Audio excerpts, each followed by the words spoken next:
Comment faire un film sans rien? Eh bien, c'est pas possible. Allez, merci d'avoir regardé, salut ma biche!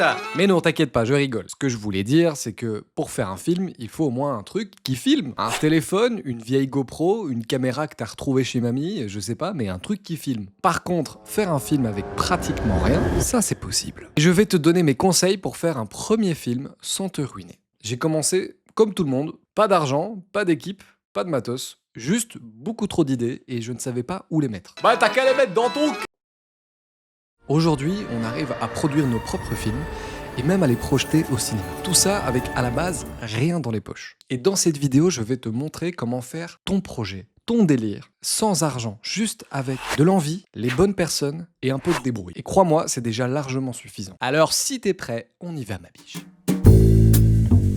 Ok, maintenant qu'on a posé les bases, je vais te donner la règle la plus importante quand tu fais un film sans argent. La règle numéro 1, tu dois t'adapter à ce que t'as, tout le temps, sans te plaindre, sans te mentir, juste t'adapter. Je vais te donner un exemple très concret. Si tu as juste un iPhone, ne filme pas comme si tu avais une caméra à 10 000 balles, ça se verra, et ça va faire mal, à toi et à ton film. Par contre, si tu assumes l'iPhone, et que tu te dis, ok, mon film, c'est un film à l'iPhone, et ben là, tu peux faire des trucs vraiment cool. Tu peux faire un film en mode vlog, en mode found footage, docu, reportage, en tout cas quelque chose de crédible avec le téléphone et ça marchera. Parce que ça doit faire sens. Et quand ça fait sens, ça fonctionne. Pareil pour la lumière, t'as pas de projecteur, eh bien tourne en plein jour. T'as pas de micro, tourne une scène sans dialogue. T'as pas de stabilisateur, eh ben assume la caméra embarquée à la main. On s'en fout. Ce qui compte, c'est que ce soit cohérent avec l'univers que t'es en train de construire. Ça sert à rien d'essayer de reproduire ce que t'as vu sur Instagram parce que c'est pas possible, sauf si tu as exactement le même matériel que la personne. Dans Russ, mon concept réaliser une scène, on s'est déjà retrouvé sans lumière, sans perche, sans décor, sans rien. Et du coup, on s'est dit qu'on allait rendre ça scénaristique, comme si c'était voulu. Alors qu'en fait, c'était pas voulu. Mais bon, t'as capté l'idée. Faire un film sans budget, c'est pas faire moins bien, c'est faire avec ce que t'as. Et ça, c'est souvent plus créatif que quand t'as tous les moyens du monde. L'adaptabilité, c'est le super pouvoir des réalisateurs fauchés. Et crois-moi, c'est un super pouvoir qui va nous suivre toute notre vie. Maintenant qu'on a parlé d'adaptabilité, on va parler du moment le plus cool, le brainstorm. C'est le moment où tout est possible, même des idées éclatées. Surtout des idées éclatées. Quand tu brainstorm, il faut surtout pas commencer à penser au budget, au matériel, au est-ce que c'est faisable, il faut vraiment que tu sois libre. Tu écris tout ce qui te passe par la tête. Même le film où tu imagines un hélico, une explosion et Tom Cruise qui passe en roller. On s'en fout, écris-le, mets tout, vide ton cerveau. Parce que si tu te censures, tu vas tuer ton film avant même qu'il existe. Le brainstorm, c'est une zone sans limite, c'est le moment où tu vas trouver ta patte, ton ADN, le truc que personne n'imaginerait comme toi. T'as aussi besoin de personnes sur qui compter autour de toi, et ça, c'est la partie 3. Maintenant, on va parler d'un truc hyper important. Un truc que personne ne dit mais qui change tout. Ton équipe. Pas les meilleurs, pas les pros. Les bonnes personnes.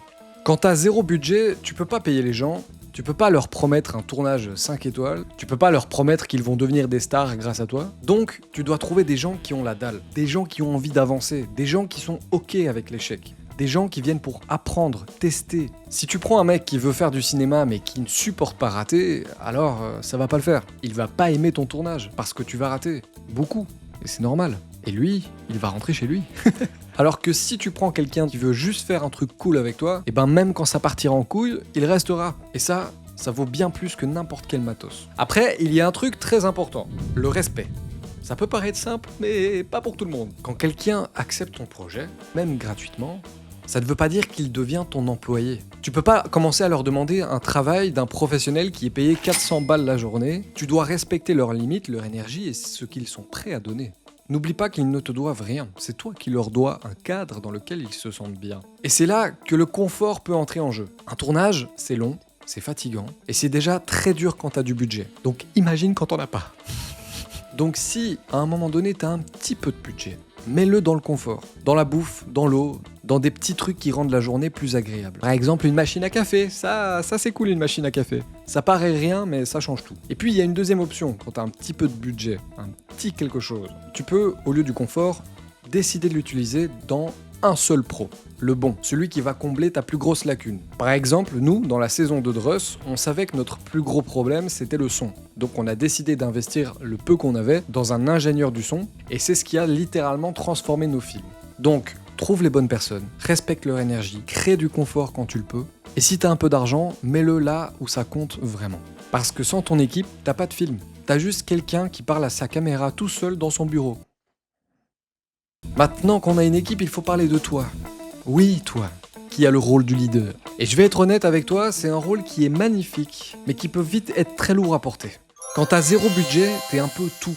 Tu deviens réalisateur, producteur, scénariste, psy, coach mental, mécanicien, livreur de sandwich quand il n'y a plus rien à manger, la totale ma biche. Et c'est normal, parce que personne d'autre n'est payé pour le faire à ta place. Donc, c'est toi qui tiens la baraque à frettes. Et tenir la baraque à frettes, ça veut dire quoi ma biche? Ça veut dire rassurer ton équipe, garder ton calme, prendre des décisions rapides, fast, assumer quand ça foire. Ben oui, c'est ta grosse gueule en premier plan. Protéger les autres. Et toujours montrer l'exemple. Ben oui, parce que si toi tu paniques, tout le monde commence à paniquer. Si tu perds patience, tout le monde se crispe. Si tu te plains, tout le monde se démotive. Tu es littéralement l'essence du plateau de tournage, ma biche. C'est toi qui donnes le ton. Et je parle pas de celui qui est dans la boîte. Des fois, t'auras envie d'hurler ou d'arracher tes cheveux. T'auras envie de te mettre dans un coin en boule et d'être en mode « Pourquoi j'ai voulu faire ce film ?»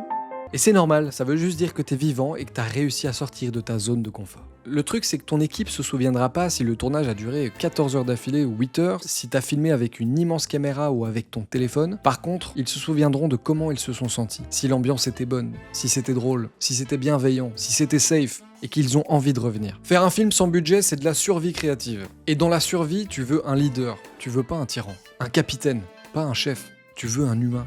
Pas un robot. Dans Russ, on a connu des galères de fou, de la pluie, du matériel qui lâche, des tempêtes, des problèmes qui devraient même pas exister dans la vraie vie. Et pourtant, on a terminé chaque tournage en passant un bon moment et en étant fiers de ce qu'on avait fait. Exténué, hein, mais fier. Et ça, c'est parce que j'avais la chance d'avoir une équipe soudée et que j'essayais de tenir la baraque à frites, même quand elle prenait l'eau. Donc voilà, être leader, c'est pas être parfait. C'est juste être là, tenir, assumer, montrer l'exemple, rendre l'aventure plus agréable. Parce qu'au final, ton film, c'est qu'une partie du projet.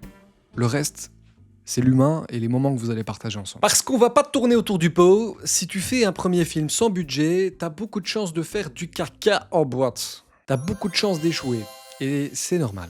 Moi, je t'avoue, j'ai appris à aimer ça. Pas parce que j'aime bien me planter pour le fun, hein, mais parce qu'à chaque fois que j'échoue, je sens que je deviens vraiment meilleur. Et plus vite que si tout se passait bien. Quand tu fais un projet où tout est parfait, je sais pas si t'apprends vraiment beaucoup. Par contre, quand tu te retrouves à devoir tourner sous la pluie, sans lumière, sans batterie, sans décor, avec un acteur qui est paumé et un micro qui ne marche plus, là, tu peux devenir dangereux, ma biche. Parce que t'apprends, tu t'adaptes, tu dois trouver des solutions. Muscle ta créativité et tu deviens vraiment solide. L'échec, pour moi, c'est un raccourci. C'est la version accélérée de la réussite. C'est le truc que les gens voient comme une fin, alors qu'en fait, c'est juste un chapitre. Un chapitre nécessaire. Donc si tu veux faire un film sans budget, tu dois accepter l'échec comme un compagnon de route. C'est douloureux, mais l'échec honnête. Celui où t'as tout donné. Celui-là, il peut t'emmener très loin. Plus loin que tu peux l'imaginer. Maintenant qu'on a parlé d'échecs, de créativité, d'adaptabilité, d'équipe, etc., je vais quand même parcourir rapidement les étapes concrètes de comment faire un film. Pas en mode tuto technique, t'inquiète, hein, je suis pas là pour ça. Sur Akiland, on est là pour vulgariser, s'amuser, se motiver, divertir. Si tu veux un tuto technique, j'en mets blindé en description. Sur YouTube, il y en a énormément qui sont déjà super. C'est parti! Un film sans budget, c'est plus ou moins les mêmes étapes qu'un film normal, c'est juste que c'est beaucoup plus simplifié pour faciliter certaines étapes. La première étape, c'est l'idée. C'est le fameux brainstorming dont on a parlé au début de la vidéo. Donc c'est là que tu vas démarrer la machine, trouver une idée, une scène, des personnages, enfin bref, commencer à construire la base. Le scénario. Une fois que tu as bien brainstormé sur toutes les idées qui te passent par la tête, tu dois transformer ça en scénario. Ça peut faire peur, mais en vrai, un scénario sans budget, c'est 1 à 3 pages max. Ne prends pas trop la tête, il faut juste un petit texte qui raconte ce qui se passe dans l'ordre, avec les personnages et comment ils réagissent. Pas besoin de dialogue parfait, pas besoin de description de 3 km. Le plus important, c'est que quand quelqu'un va lire ce que tu as écrit, qu'il comprenne l'intention. Ça va être ton outil pour trouver une équipe. L'histoire, ça peut vraiment motiver des gens à se bouger pour la raconter. La pré-production. Là, c'est ce truc d'adaptabilité. Tu regardes ce que tu as en vrai, quel matériel, quel décor, les lieux que tu peux avoir gratuits, les acteurs, ta lumière. Tu adaptes ton idée à la réalité. Tu découpes ton scénario et tu choisis avec minutie les plans qui vont faire vivre tes scènes. Par exemple, si ton scénario, c'est une discussion dans un restaurant entre deux personnages, tu choisis de le découper avec un chant, contre-chant, et un master large, tu listes tout ce dont tu as besoin pour que ta scène fonctionne. Donc ici, il te faut un restaurant, au moins 2-3 figurants pour que ce soit crédible dans le plan, les costumes que tu as sous la main, si tu as la possibilité, faire un petit repérage dans le lieu que tu as trouvé. Tu testes les plans avec ton téléphone, avec quelques potes pour voir si ça marche. En gros, tu dois vraiment décortiquer ton script et préparer tout ce dont tu as besoin pour que ça fonctionne. La pré-production, c'est ce qui va permettre à ton tournage que tout roule. Le tournage, le moment de vérité. Tu filmes et tu fais avec ce que tu as. Tu assumes ton téléphone, ta caméra, ton décor et tous les couacs qui arrivent. Transforme ça en force. Si finalement le resto dans lequel tu devais aller, il t'a mis une quenelle et qu'il est fermé, adapte ton scénario. Les deux personnages qui devaient se rencontrer au restaurant, finalement se retrouvent devant un lieu qui est fermé, tu l'assumes dans ton script et ça tombe, ça va même rajouter une nuance originale à ton scénario qui va être un peu magique et qui va même être peut-être mieux et qui va te surprendre. Les meilleurs moments arrivent souvent quand tu ne t'y apportes pas. Rajoute l'articulation à ce que j'ai dit, ça marche. Oublie pas de bien communiquer avec ton équipe, justement avec ces imprévus, parce que tu vas devoir improviser, ça c'est sûr. Le montage, là c'est simple, tu mets tout de bout à bout. Tu choisis les meilleures prises, tu coupes, tu ajustes. Surtout garde en tête que tu montes simple. Ça doit être lisible, c'est le plus important. Ne cherche pas à faire des effets stylés et tout, non, il faut que ce soit clair. Faut qu'on comprenne ce que tu veux raconter.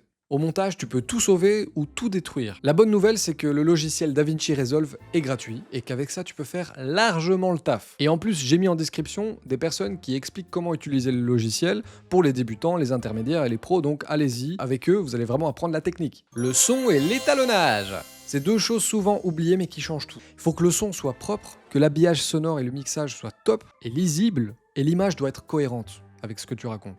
Encore une fois, faut pas que ce soit parfait, faut juste que ce soit propre. Que les propositions que tu fais au niveau de l'habillage sonore et au niveau des couleurs, ce soit logique et propre. Et il y a encore une fois plein d'excellentes vidéos pour ça, je le mets en description. Évidemment ici j'ai vraiment survolé les étapes parce que si je devais entrer dans la technique pure et dure, on serait encore là demain. Et c'est pas le but. Par contre, si vraiment ça vous intéresse, que je le fasse moi, je peux le faire, mais je serai sûrement accompagné de vrais techniciens qui pourront vous expliquer les vrais termes et simplifier tout ça, vulgariser au max pour que vous puissiez apprendre vite, rapidement.